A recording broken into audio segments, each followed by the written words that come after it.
Hey guys, it's Jimmy. There's been a lot of confusion with the 90 through 93 Acura Integra fuel pump removal. Well, everybody's saying, yeah, just remove your back seat, pull it up there.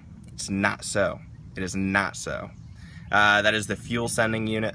That is right here. This is what you will see from the back of your seat. This is the fuel pump. So that's on the top side. You're gonna have to drop the tank. What you're gonna want to do, step one, remove your back seat. You're gonna have this in place here. Remove the 3 Phillips head screws. Move this out of the way. You're actually gonna have a plug in this with a rubber grommet. You're gonna pop that through so that you'll be able to drop it through your through this hole for the tank, because it's gonna be connected to the tank. A lot easier just to push this through. Make sure you, of course, unplug. That's going to be very self-explanatory from the top. So just disconnect things. Make sure you're not going to pull the wires through. Next, you're going to come to the back.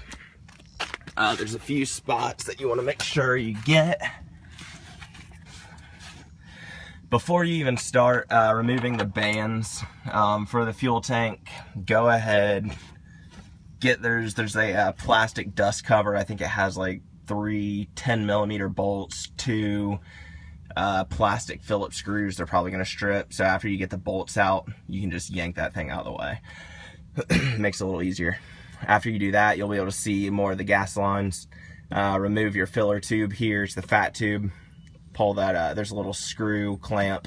Once you get that clamp off, you'll be able to slide this off pretty easily. Use a flathead or whatever to kind of push it away. Remove this fuel line.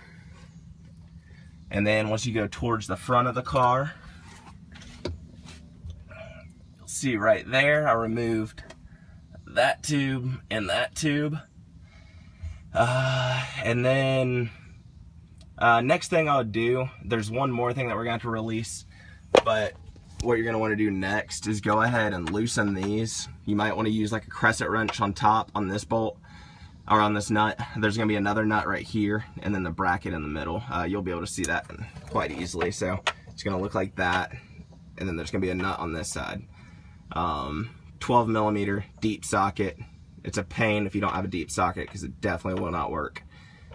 So go ahead and hold the crescent wrench there so it doesn't move and break, but if it's like mine and rusted, it probably will break anyway. You'll have to get a new one. So there's a left band, right band.